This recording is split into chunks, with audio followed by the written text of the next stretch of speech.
Mask கட்டிட்டீங்க போங்க.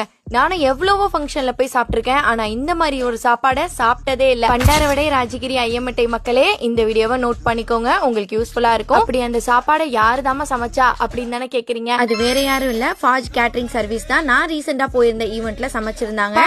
Hygienic தான் இதாண்டா அப்படிங்கிற மாதிரி அந்த அளவுக்கு சமைக்கும் போதும் சரி, காய்கறி கட் பண்ணும் போதும் சரி, அந்த அளவுக்கு ஹைஜீனிக்கா மெயின்டைன் பண்ணாங்க. இவங்க எல்லா ஃபங்க்ஷன்ஸ்க்குமே கேட்டரிங் சர்வீஸ் பண்ணி கொடுத்துட்டு இருக்காங்க. Mutton biryani, chicken biryani, pulao rice, chicken and mutton mandi, இந்த மாதிரி எல்லா ஃபுட்டுமே பண்ணி கொடுத்துட்டு இருக்காங்க. பட்ஜெட் நம்மளுக்கு ரொம்ப முக்கியம் இல்லையா?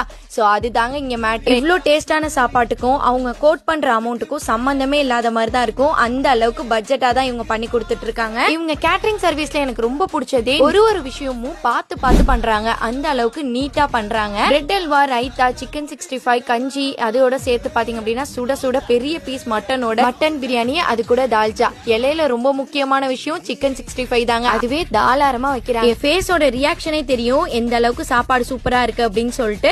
ஏன்னா பிரியாணியோட என்ன பிசுபிசுப்பு கையிலேயே ஒட்டல, அந்த அளவுக்கு டேஸ்ட் சும்மா பிச்சு உதறிட்டாங்க. நான் அடிச்சு சொல்லுவேன், இந்த பிரைஸ்க்கு வெளியில யாருமே கொடுக்க முடியாத அளவுக்கு தான் இவங்களோட பேக்கேஜ் கொடுக்குறாங்க. நான் சாப்பிட்டு முடிச்சோன்னே என்னோட ஓன் ரிவ்யூ தான் அவங்க கிட்ட ஷேர் பண்ணிட்டு இருந்தேன். அவங்களோட சர்வீசஸ் பத்திலாம் கொஞ்சம் ஷேர் பண்ணாங்க. பிரியாணில ஃபுட் கலர் எதுவுமே சேர்க்கறது கிடையாது. அந்த மாதிரி தரமான பிரியாணி தான் நம்மளோட கேட்டரிங்ல செஞ்சு கொடுத்துட்டு இருக்கோம்னு சொன்னாங்க.